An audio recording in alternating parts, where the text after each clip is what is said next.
Sometime in the early 1940s, during the Japanese occupation of Beijing, a university student named Jing Yi stuffed 2 packets of cheap tea into his pockets, tucked a handful of peanuts under his shirt, and slipped out into the dark streets after a curfew. He was heading to a small, cramped room in a shared courtyard, where an old woman lived alone. The windows were covered in black cloth. A coal stove gave off just enough light to see by. And in that room, the old woman told him things that no history book had ever recorded. Hi, I'm Amy. Today I want to share the story of that old woman, Rong a palace maid who served Empress Dowager Cixi. She had entered the Forbidden City at 13, served through the Boxer Rebellion, and followed Empress Dowager Cixi on her flight west to Xi'an. Her story was recorded by Jing Yi, who published it with his wife and co-author Shen Yiling in the early 1990s as a book called 宫女谈网录, sometimes referred to in English as Memoirs of a Palace Maid. Rong was already old when Jing Yi met her. She was living alone, doing other people's housework to survive. And over several years of visits, she told him what she remembered. Rong was born around 1880 into a Manchu banner family in Beijing. Her family's surname was He, believed to have been adapted from the name of the Manchu clan, He Sheli. By that time, most banner families were not doing well. The banners were originally a military system. They were discouraged from working in trade or manual labor, and they received small government stipends.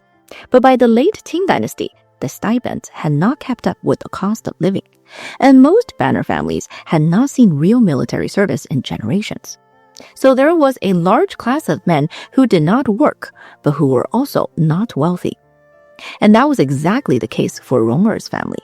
Her father and elder brother did not work. Her father kept songbirds and spent his morning carrying them around the neighborhood. Her brother spent what little money they had on opera. When Rong was 13, she was selected for palace service. Every year, the Imperial Household Department selected girls from the upper 3 banners to serve as palace maids. Most came from bondservant families who had served the imperial household since the beginning of the dynasty. Around this time, the total number of palace maids at any given time was typically around 500, with strict limits on how many each member of the imperial family could have. For many banner families, having a daughter selected for palace service was good news. The palace provided food, clothing, and shelters, plus a small stipend of a few silver taels a month. That does not sound like much, but the maid's expenses were fully covered, so the money went straight to the family. A rural worker might earn more on paper, but had to pay for everything out of pocket. On top of the money, there was prestige. A girl who had served in the palace had been trained in etiquette, needlework, and conduct. For poorer banner families, it could raise the family's standing, open doors with local officials, and lead to a better marriage down the line. Rong was brought into the palace with about 30 other girls. They spent a few days learning basic etiquette, going home each night. And after their initial training, they were taken by carriage to the Shenwu Gate at the north end of the Forbidden City, where they were received by older eunuchs. 4 girls, including Rong were assigned to Chuxiu Palace, the Empress Dowager's personal residence. New maids usually received more refined names to replace their childhood names. This was when she was given the name Rong. Rong meant glory. And for a brief period in her life, she would know something that felt very much like it. But first, she had to get through training. Each new maid was assigned to a senior maid. The senior maid had total authority over the girl in their charge. She could beat them, punish them, or decide that they were not worth training and have them sent off to do manual labor instead. Most senior maids were in their late teens and nearing the end of their own service. Earlier in the dynasty, Emperor Yongzheng had set 25 as the upper age limit for palace maid service. But it was not a requirement to serve until you were 25 years old. The upper limit was meant to make it easier for palace maids to find good marriages after leaving the palace.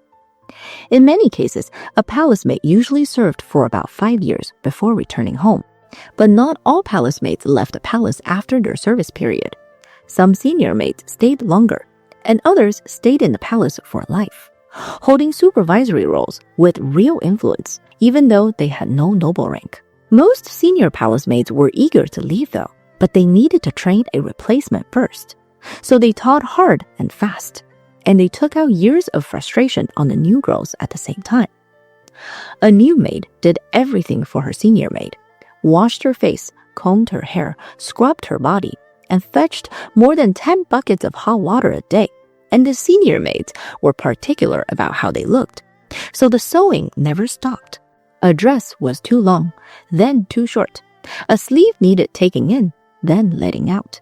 And this was all before Rong-er had even started her actual duties serving the Empress Dowager.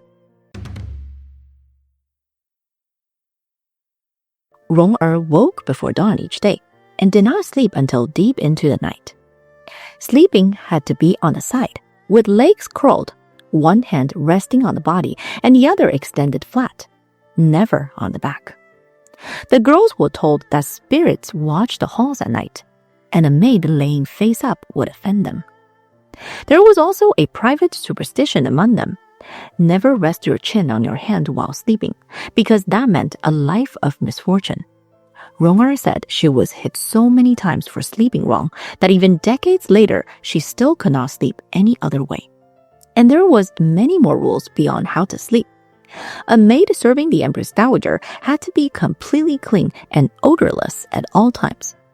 Any unwanted smell coming from a maid on duty was treated as a serious disrespect, and a maid could get into big trouble. It could cost the maid her position, and her senior maid and shift leader would be punished alongside her. Overeating could cause gas, bloating, and bad breath, so everyone was kept slightly hungry at all times, and the new maids were never allowed to eat until full. And they never ate fish because the scent clung to the skin. The senior maids watched, and when she glanced at you, you stopped eating. The food itself followed a strict seasonal rotation. Spring rolls on New Year's Day, sticky rice wrapped in bamboo leaves for the Dragon Boat Festival, mooncakes in the 8th month. From mid-October through the 1st month of the new year, every meal included a hot pot, usually Manchurian style with pickled cabbage, blood sausage, and sliced white meat. 3 months of hot pot, then clay pots replaced them. By summer, cold dishes appeared: crystal meats, lotus leaf congee, chilled soups. Nothing was eaten out of season. Movements was regulated too. Walking was short, steady steps, no turning your head, no showing your teeth when you smiled, no asking questions you were not supposed to ask, no private conversations.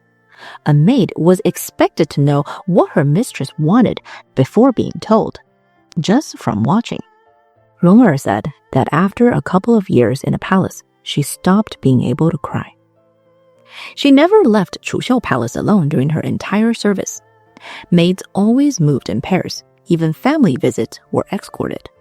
And maids were forbidden to learn to read.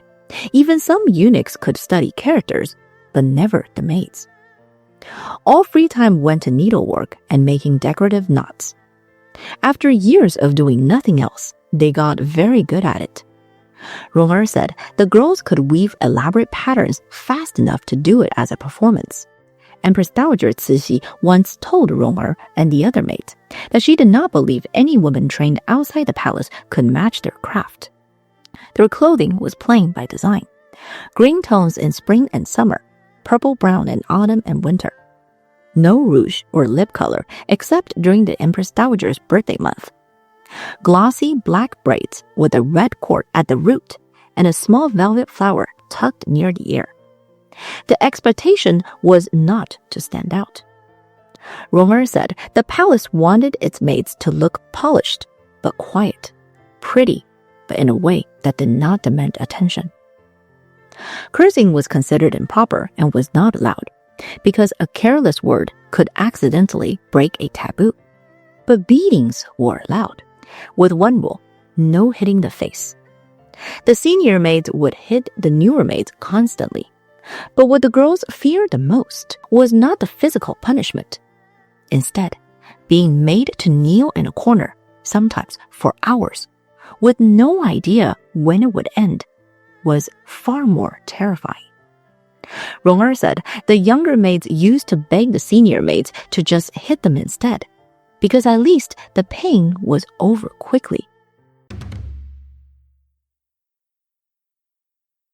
Rong-er's assigned role was presenting the Empress Dowager's pipe after meals. Empress Dowager Cixi smoked a water pipe, and the tobacco came in small green packages. It sounds simple, but it was not. Presenting the pipe meant handling open flame within arm's reach of the Empress Dowager. It was one of the most dangerous duties in the palace. When Rong-er was selected for the role, her senior maid sat her down and warned her in terms that she would never forget. A single spark on the Empress Dowager's clothing, and Rong-er would lose her life. A fire inside the chambers, and her entire family would be punished. The senior maid herself would be beaten alongside her. When she heard these warnings, Rong-er said her legs gave out and she collapsed on the spot. The pipe was lit using flint and tinder rather than matches, because matches could misfire. Rong-er had to hold the flint between her left thumb and forefinger and catch a spark on a small piece of tinder pressed between them. Then she had to transfer the spark to a paper wick, which she held and shielded with her bare hands, and blow it into flame, right next to the Empress Dowager. The paper wicks were the hardest part. Each one had to be rolled to exact tightness. Too tight and the flame died. Too loose and the sparks flew. Her senior maid spent months training her hands. Rong-er's thumbs was burned almost every day. Before she was allowed near the Empress Dowager, Rong-er had to prove she could hold a cup of hot water on her open palm, completely still, for several minutes, while her other hand moved freely. She practiced this for months. When she finally served, she stood to Cixi's left, about the space of 2 floor tiles away. When the Empress Dowager glanced at her, she knew to begin. She turned away to strike the flint, prepared the tinder and wick, then turned back and brought the lit pipe to Cixi's mouth, one-handed. Cixi did not like anyone standing in her line of sight, so the pipe was always offered from the side. And when entering or leaving the room, Rong-er walked at an angle, on her toes, backing away in a slight bow, never with her back fully turned. The moments everyone dreaded were when Empress Dowager shut herself in her private room to read official memorials. She was at her worst during those sessions. Rong-er would wait outside the door, not moving. And when the Empress Dowager finally called for her pipe, it meant the worst had passed. Years later, when she was over 60, Rong-er showed Jing Yi the technique, and her hands did not shake. Palace life was isolating by design, but people still found ways to connect. Younger maids called their seniors gugu, which meant auntie. Older eunuchs were called uncle. These kind of bonds were technically against the rules. Emperors going back to Kangxi had repeatedly banned familial relationships between maids and eunuchs. But they never went away, because there was no other source of warmth inside the palace. For Rong-er, the people who mattered most were a small number of eunuchs who were kind to her. One was the hairdresser Liu Desheng, an old eunuch whose job was styling Empress Dowager Cixi's hair every morning. Rong-er described him as one of the gentlest people she had ever known. He was polite to everyone, regardless of rank. He never gossiped. He never used his closeness to the Empress Dowager to make trouble for anyone. He brought the maids small things they needed, like needles and thread, and shared them with everyone equally. Cixi noticed how well-liked he was. She sometimes told him to let the young maids make him tea, which was a real honor inside the palace. His response was always to kneel and insist he did not deserve it. Rong-er said that was why he kept his position for so long. Every morning, while he worked on Cixi's hair, he told her light-hearted stories he made up on the spot. Good omens, lucky coincidences, little tales that always circled back to how the Empress Dowager's virtue was the reason good things happened. Everyone in the palace appreciated him for this. When Cixi started the day in a good mood, things went easier for everybody. Rong had taken Liu Desheng as a godfather. Every morning after his shift, she waited for him in the east corridor and knelt to greet him. He called her Little Rong. She said that after he left the palace, he did not live much longer, and that she cried whenever she thought of him. Another person who mattered to Rong was old eunuch Zhang Fu, who served Cixi's food and tea. He had been doing it for over 40 years. Zhang Fu had no family and no life outside the palace. He lived alone in a narrow room year-round. He prepared meals, boiled medicines, and brought a bowl of silver ear fungus soup to the Empress Dowager every morning. He never took advantage of his position. When he saw other eunuchs getting rich, he did not react. He just kept working. He managed the tea kitchen near the corridor between Chuxiu Palace and Tihe Hall, where the night shift maids and eunuchs came to rest and eat during their breaks. The young maids liked being around him. He was a warm presence in a cold place. He told Rong once that he believed he was fated to bring harm to anyone close to him, and that the only life that made sense for him was serving others, alone. Rong learned from the old eunuch Zhang Fu how to behave during meals. He told her to watch Cixi's eyes. Whatever dish the Empress Dowager looked at, move it closer. But never ask what she wanted. Never suggest a dish. Never say something was fresh or good or worth trying. The reason was security. Nobody was ever supposed to know what the Empress Dowager preferred to eat. If someone could predict which dish she would definitely choose, that dish became a weapon. Zhang Fu told Rong that this is why so many dishes were served at every meal, sometimes even over 100 dishes. That was why Cixi deliberately changed her choices from day to day. And that was why the imperial family had an old custom passed down for generations, that no dish could be tasted more than 3 times in one city. If it happened, one of 4 senior eunuchs standing behind the Empress Dowager called for the dish to be taken away. Even Cixi followed this rule. Those 4 eunuchs had served the previous emperors. One had been a bookboy to Emperor Daoguang. Another had dressed the body of Emperor Xianfeng after his death. Their only job now was to enforce the old rules of the imperial palace. On New Year's night, the scale of the meal grew dramatically. 3 identical tables were set up, 1 for heaven, 1 for earth, and 1 for the Empress Dowager alone. From the palace gate all the way to the imperial kitchen, 500 eunuchs stood in formation, all in matching silk robes. They would have trained for this for weeks.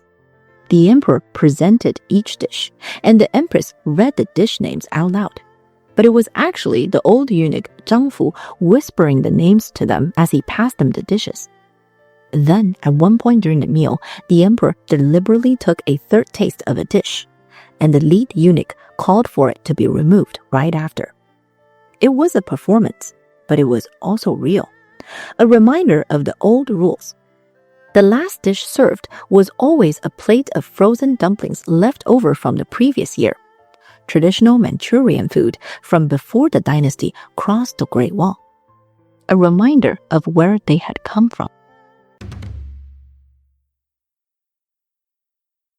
Over time, Rong rose through the ranks. She went from the pipe to the night watch, and eventually to one of the most intimate positions a maid could hold, attending the Empress Dowager through the night. She was now a part of the Empress Dowager's inner circle. She spent the most time alone with Cixi. She could speak to her casually in a way nobody else was allowed to.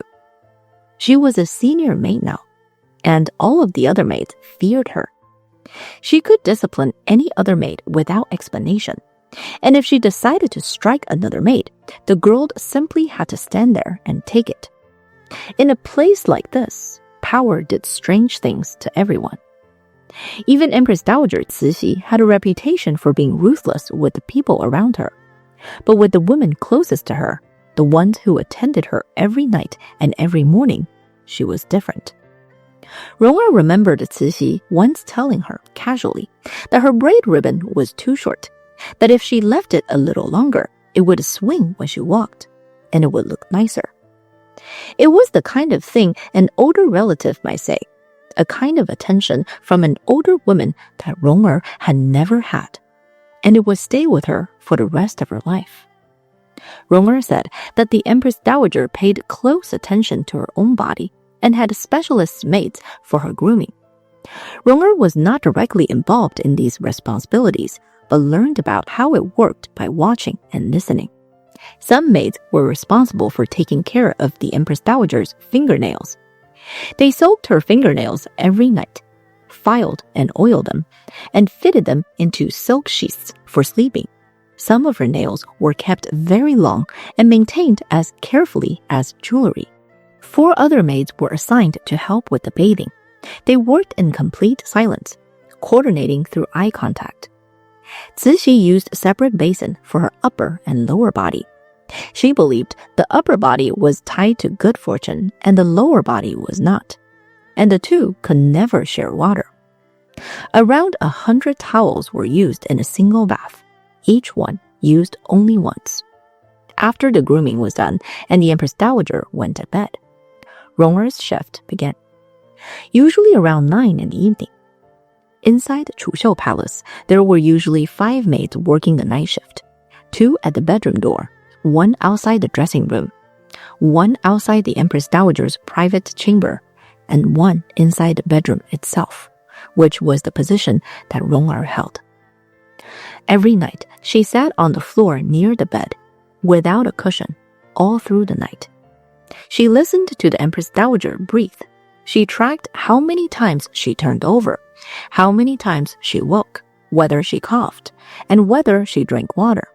All of it had to be remembered and reported the next day, because the imperial physicians needed that information.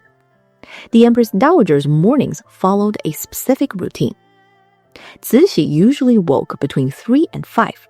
She started her day by soaking her hands in hot water until the joints loosened. She pressed a warm cloth against her face rather than washing it, because she believed it soothed the skin.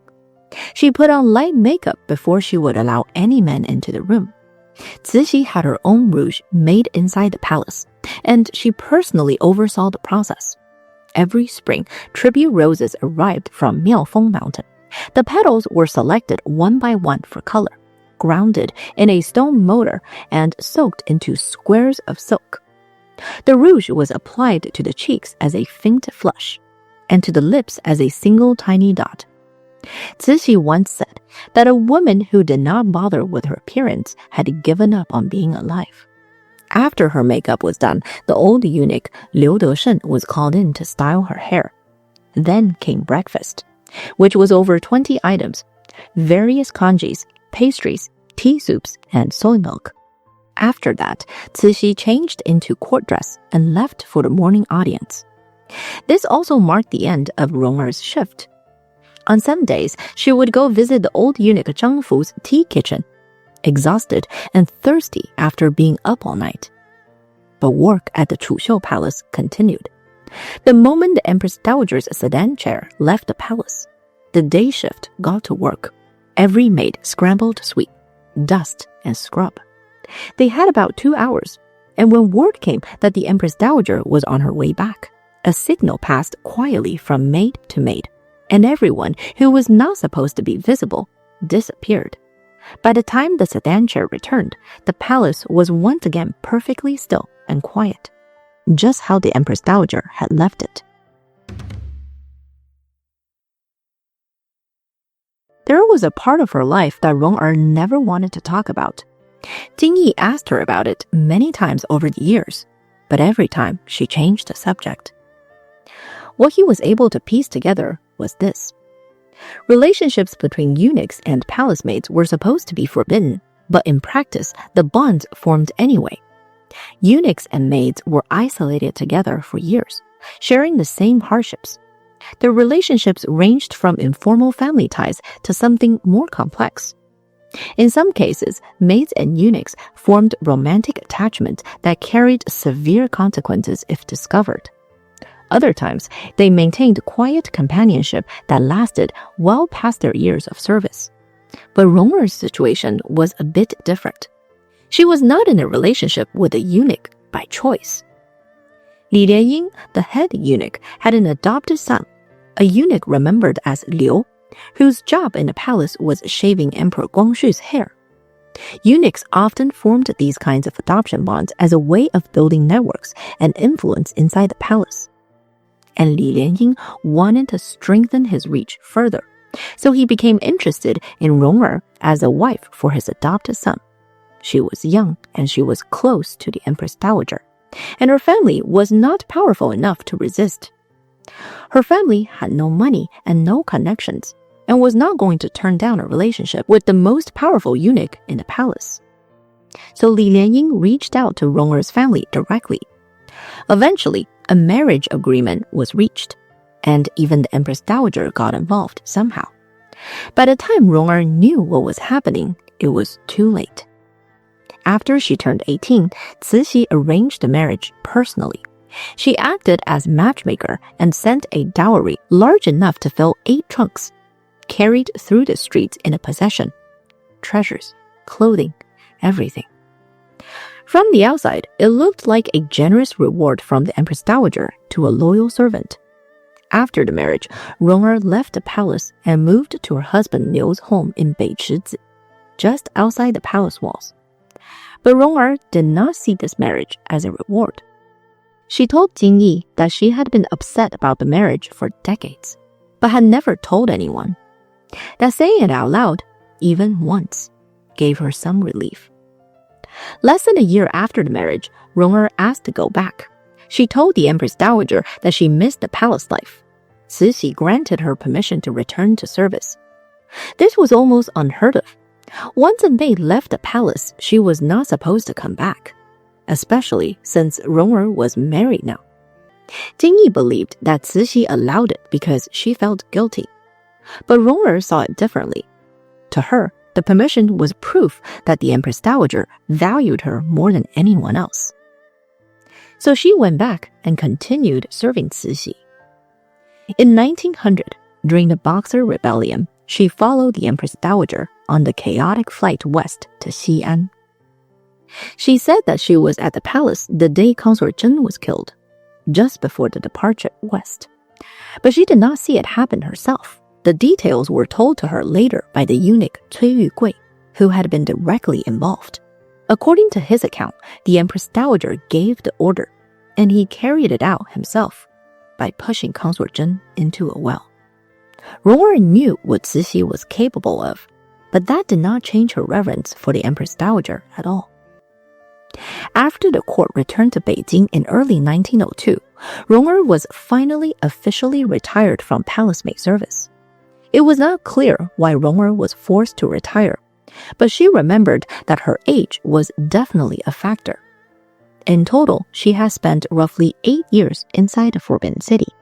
On one of the last New Year's mornings before she left, Rong'er dressed up in a purple-red padded jacket and a spring green vest and walked the length of the palace's main corridor in a pair of embroidered shoes that she had spent years earning the right to wear. A maid had sewed shoes for her senior maid for a long time before she was allowed to make a pair for herself. That moment meant recognition.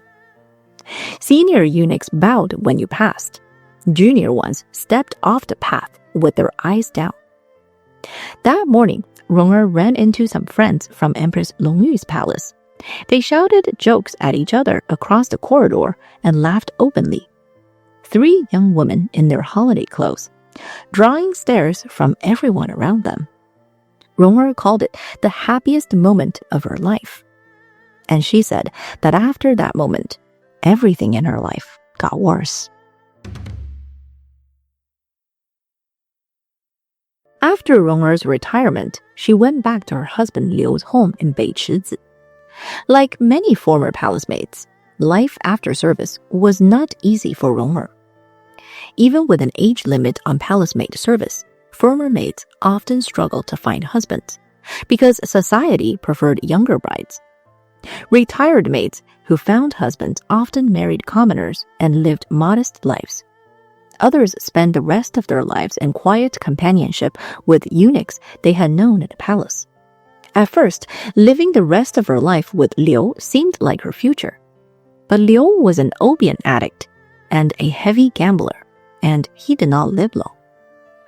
After he died, Rong'er was alone. She had no children. She had no income. What she did have were the possessions from her dowry and whatever she had managed to hold on to from her years of service. And for many years, that was enough for her to get by.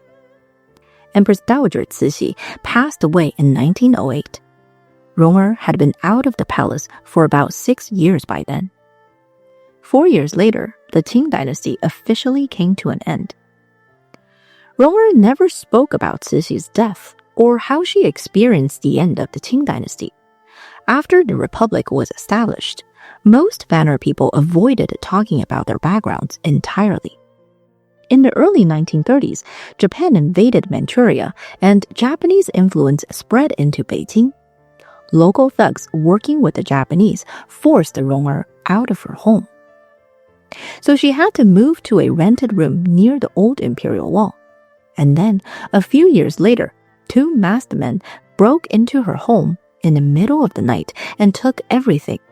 The possessions she had held on to from her years in the palace were gone.